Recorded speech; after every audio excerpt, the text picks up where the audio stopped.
As we stand on the eve of 79th Independence Day, a moment of immense pride for all of us, we also pause to remember the countless sacrifice and struggles of our great leaders and also the ordinary citizens of the country. As you all know, 14th August is observed annually as Partition's Horrors Remembrance Day, commemorating the victims and the immense sufferings during the partition of India in 1947. On 14th August 1947, many people were uprooted in the partition, causing large-scale loss of life for about millions of people as per the record. This observance was first marked in 2021, following the announcement of our Honorable Prime Minister Sri Narendra Modi ji. And from then onwards, every year we also gather here to honor and to pay tribute to those who lost their lives, suffered and displaced during that partition. The partition separated or divided our nation into two countries. In the process, lakhs of people suffered a lot. It is to understand the significance of our independence and give the importance and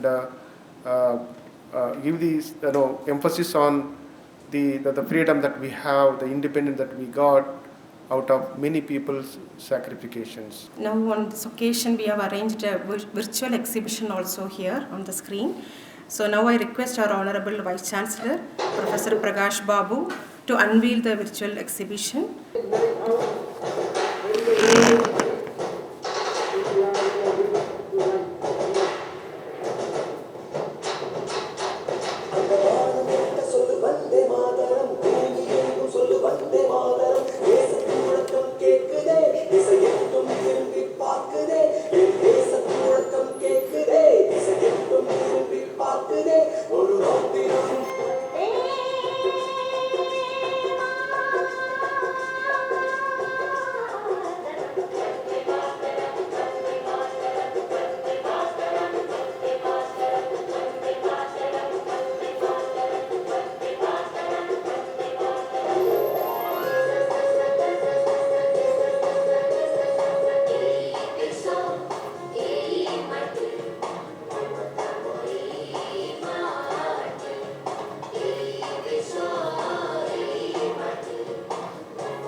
I request Honorable Vice Chancellor to speak a few words on this occasion. Good evening, all of you.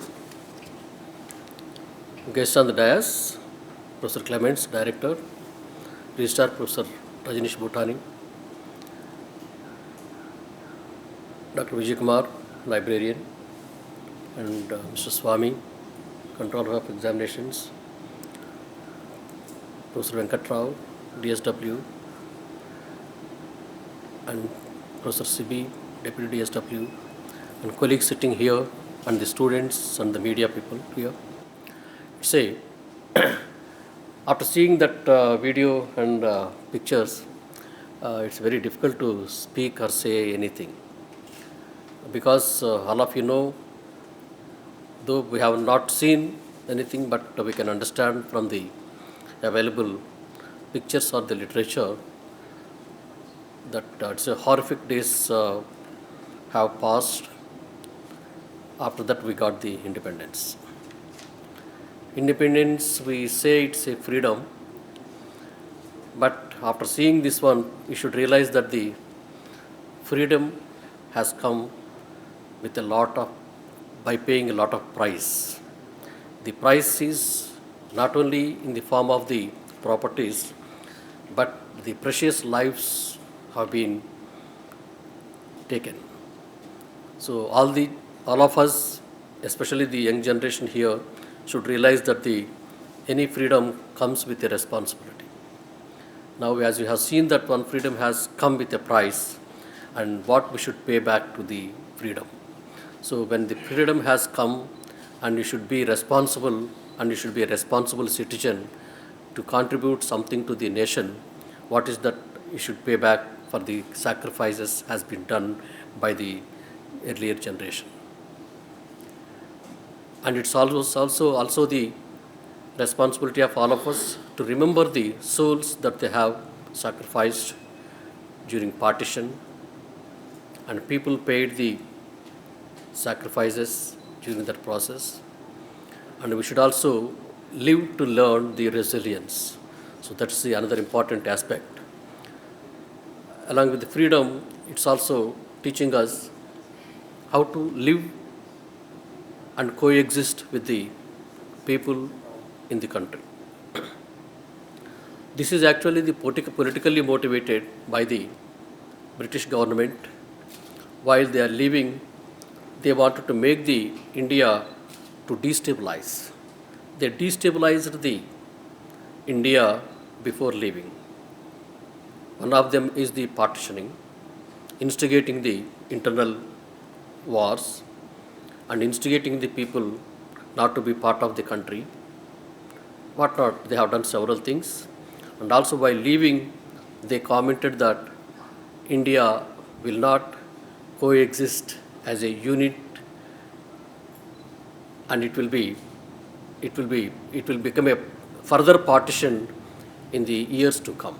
This is what actually they expected, they planned, but however, we have to appreciate the great leaders who are ruling the country, we have been ruling the country. They are all made us to live in a harmony with peace and with coexistence. So to their surprise, India is not divided, and we are coexisting as a unit, and also, so we are all growing actually beyond their imagination during that role to the now. So these are all attributed to the people, those who are citizens of the country, those who have been contributing for this. So on this day, let us pledge that all the communities, irrespective of the caste, creed, region and religion, we all should coexist peacefully and contribute for the growth and prosperity of the nation. With these few words, I congratulate the DSW office and librarian and library staff for all the people, those who are here, to made us to remember all those days and to have a pledge on this one. Thank you very much. Thank you, sir, for your heart-touching words on this occasion of the remembrance. Actually, all of us, every year when we organize this event, we all become emotionally disturbed after seeing the videos. We always see that. But then only we realize the value of freedom which we are enjoying today. Now, those who were in the bordering state those days, they have witnessed all these, and their family members still now they may be suffering from the pain. So we have one person, we have many people from the bordering state, but we have here with us Mr. Pushkar to speak to us on the significance of this event. He is our ARCDC, and he is here to speak to us. So I request sir to speak to us about the significance of this event based on your experience and your family members' experience and whatever you have known about this. Good afternoon, everyone. Thank you so much, Dr. C.V. ma'am and DSW Dr. Venkat Rao sir, to giving me an opportunity to speak here. So actually, I belong from the Uttarakhand, that is border area. So fortunately, if I say about myself, my family member my ancestor have not faced this one, but yes, there are so many families, there are so many families are there, nearby villages, those who settled there. So one village is in Haridwar, there is called Subhasgarh. Actually, the Subhasgarh is in the name of Netaji Subhash Chandra Bose. So there one Subhash Chandra Bose, he is having that his army. In the army, one general called Sahnawaz Khan, he is from Rawalpindi, Pakistan. So along with him, around 200 families came from Pakistan to India at the time. When all this happened. So they settled in Uttarakhand. That area, that is why the area known as Subhasgarh, because of the Netaji Subhash Chandra Bose. I visited this place and I met with these people at the time of my research work. That time they have means all these 200 families came from there and the government allotted them some land, and still only 70 families they got the registered land. Still other families are still struggling and they are working, they are struggling for the land on their name. So if I discussed with them about the incident, what happened. So even though these 200 families, there are, if you see, only around 97 or 99 people came here. So they lost their brother, sister, their wives or their mothers, parents. So they come together. So the things happen. Even we see that person called Sahnawaz Khan, who is general of Netaji Subhash Chandra Bose Azad Hind Fauj Army. So one person is that we can give the example. One is we can give the example of Jinnah, who is instigated and who did all these things, the two-nation theory and all. From there it happened. He said that Hindu and Muslim can't live together. From then it started and all these happened. Then another example is of this Sahnawaz Khan, who came from Rawalpindi and who have taken all these people these people get the shelter on 1952, not 1947. After 1947, 5-6 years they just went here and there. They leave. They got shelter from here and there, and whole India was shaking at that time. So likewise, there are so many other villages are there. There people came, and even though. If I give the another example, there are so many other places also, and the same thing happened. If I talk about the Uttarakhand, the same thing happened in 1962 when India-China war happened, and His Holiness the Dalai Lama fled from China to here. That is different context, but if we see how these people face the problem when they don't have the shelter and when they are coming from one environment to other environment. If I give my example, last 10 days before I went to Delhi for 10-15 days. When I came here, now with this 2 weeks I am still facing the cough, cold and everything. And we are going by with all the luxury and we are coming by with all the luxury, still we are facing these things. Then we can imagine the people, those who are living in different places, different environment, and they lost their family members and they are coming in that environment where they don't know anybody, and there so many barricades are there, then food habits, so many things are there. Still they survived and they are living. I was in Delhi University. I studied there. So there, nearby the Delhi University area, even though Mukherjee Nagar, Permanent Colony and all area, these all are refugees. They came from the Pakistan at that time. And whenever we give anybody, even if you give our example, our nature is like this. Suppose if I want to give somebody some clothes, so I'm not going to the market and I'm not purchasing the new clothes. I am just whatever clothes, dirty clothes are there, or maybe used clothes I am giving to them. So the same thing happened with these people also. Whenever the people came from outside, whatever the barren land on this means the land which we are not using, that kind of land we provided, and that this is our we can say our helplessness also there, because there are other people are also there whom we have to do all these things. So this kind of area, we have given the shelter to that area. If you see their resilience or all their willpower, So now these people, the refugees, those came here, they are now well settled, and even though I am talking about the India, they are well settled, they are doing very well in that area. Even though Delhi University, when I am talking about this area, now these almost all people are like millionaire and billionaire. So how much work, how much effort they put. First they lost their families, their members and all. After that they started from the scratch where they don't know anybody, and they are now in some stage.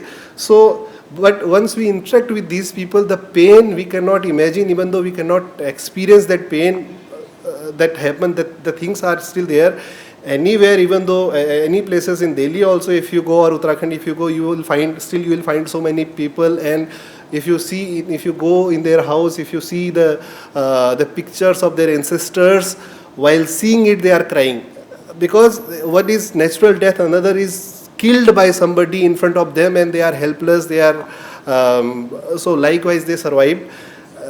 So it's very difficult to express also. And so it's not, there are so many things to say, but already the program is delayed, and our sir is told like 5 minutes. I think I have taken more than that. So thank you so much. Thank you, sir. Now I invite Dr. Vijay Kumar, a librarian, Pondicherry University, to propose vote of thanks. This program actually is jointly organized by the Office of Dean Students Welfare and Central Library of Pondicherry University. Before his vote of thanks, let me take this opportunity to thank our librarian sir for his wonderful and enthusiastic support to organize this. I thank the whole team for making this wonderful arrangement for this program. So I invite you for the vote of thanks, sir. Honorable Vice Chancellor, Professor P. Prakash Babu Garu, sir. Respected the Directorate of Culture and Cultural Relation, Professor Clement Lutz, sir. The beloved, the Registrar, Professor Rajnish Bhutanaji. The Control of Examination, Shri Sadananda Swamiji. Our organizer, DSW, Professor Venkat Rao, DSW, Professor CB. All the audience filled with Dean, HODs, teaching faculty and students. You know, sometimes the silence reflects more words. So I don't want to speak anything on this day. We would like to submit our tribute to the victims of countless individuals who lost their lives, loved ones, and homes during this partition. To observe the partition horrors, the Remembrance Day, our Honorable Vice Chancellor dedicated his busy schedule for this one. Sir, we are sincerely thankful to you. Similarly, I would like to applaud sincere thanks to all, including Director, Culture Relation, the Registrar, the COE, DSW, Deputy DSW, the PRO office, the mass media and all. Thank you one and all.